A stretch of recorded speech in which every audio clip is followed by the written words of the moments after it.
তাহলে ফেসবুকের একটা বক্তৃতার উপরে আপনার পাস বেড়ে যায় কেন? কেন জামাত ইসলামের নেতৃত্বের প্রতি আস্থা রাখতে পারেন না? কেন আপনি সহমত পোষণ করেন? একটা ভিডিও দেখে অস্থির হয়ে যায়, কয় ভাই আমরা আসি না নাই। ফেসবুক যদি আপনি সামলাইতে না পারেন তাহলে ওটাতে ঢোকেন কেন? ওটা যদি হজম করতে না পারেন, ওটা যদি মেনটেন করতে না পারেন, তাহলে আপনি ওটা ঢুকবেন না, ওটা আপনার জন্য জায়েজ না। আপনি গত বছর ফর্ম দেওয়ার লোক পান নাই, আর এবার ফর্ম দিয়ে খুলেতে পারছেন না।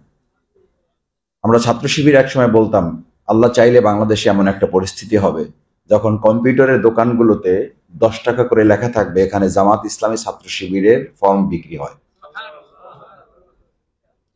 আল্লাহ চাইলে সেটাও পারেন না? পারেন না?